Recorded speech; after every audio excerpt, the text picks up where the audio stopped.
This is a Star News Brief. I'm Samuel Otieno. President William Ruto's administration has made an about-turn in the proposed sale of state farms without the approval of Parliament, bowing to pressure from the opposition and other stakeholders against the plan. The Kenya Kwanza administration has published another bill that now provides that MPs must give a nod to any sale. MPs, according to the proposed law, would be briefed on the entities to be sold, the reason for the intended sale and the benefits gained, including the estimated revenue to be obtained.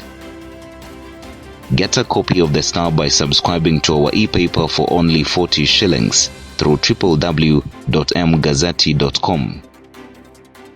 Energy and Petroleum Regulatory Authority Managing Director Daniel Kipto's job hangs in the balance. Amid a litany of questions around his appointment, MPs have begun a probe into claims of conflict of interest against the EPRA boss and alleged irregularities in his appointment as a substantive Director General of the Energy Regulator. The National Assembly's Public Investment Committee on Commercial Affairs and Energy is probing whether Kipto sat in a December 2020 meeting where he was named as Acting Director General of EPRA.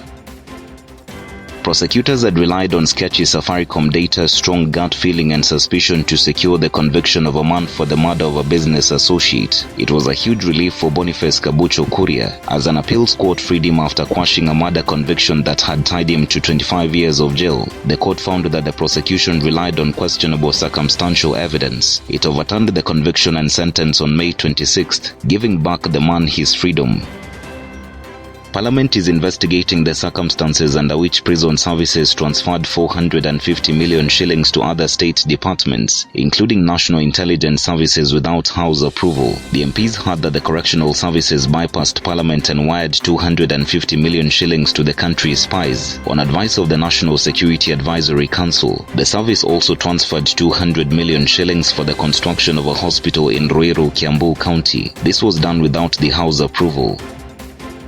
The name was difficult to pronounce, but McKenna Nkatha was finally relieved to know what had troubled her eyes since she was 7 years old. The keratococcus diagnosis came in 2011 when she was 15 years and had never heard of such a name. The condition where the eye's cornea thins out and bulges outwardly like a cone worsened, and she was enlisted for a cornea transplant in 2019. Get a copy of the Star by subscribing to our e-paper for only 40 shillings through www.mgazzetti.com.